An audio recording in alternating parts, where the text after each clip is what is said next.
दर्शक बंधु एवं आसला एक बड़ खबर जहाँकि ओडिशा बंद को नहीं आसंता काली ओडिशा बंद आसन जानिया कौन खोला कौन बंद रही संपूर्ण अपडेट जानिबा वास्ता पूर्व वीडियो को लाइक और चैनल को सब्सक्राइब करी बेल आइकन को दबा रखिए।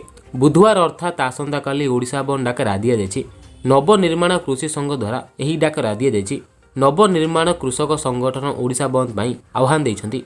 ଏହି ଅଧୀନରେ ସ୍କୁଲ ऑफिस एवं विभिन्न व्यवसाय समेत अनेक जिनिष सीधा सड़क प्रभावित होबार संभावना अछि। सेपटे ओडिशा बंद डाकरा को कांग्रेस समर्थन करिछि।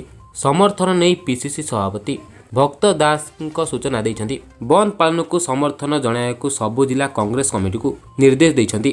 धान किणे अव्यवस्था प्रदूषण सर्टिफिकेट आଳରେ मात्राधिक दंड को विरोध कर जाउछि। एही धर्मघटर सीधा सड़क प्रभाव बैंकिंग डाक राज्य परिवहन सेवा उपरे बंद जोगु एही सेवा गुड़िक प्रभावित हो पारे। सही समय मध्य आवश्यक जिनिष और सुविधा गुड़िक कार्यक्षम रहिबो जेपरिक मेडिकल दुकान विमान बंदर हॉस्पिटल और अन्य अनेक जिनिष कार्यक्षम रही पारे। तो ये किसी लेटेस्ट अपडेट जहाँ आप जानक पाइले तेज वीडियो को लाइक कर दिखाते और आपको यहपरी वीडियो चाहते सब्सक्राइब करी बेल आइकन को दबाई रखिए।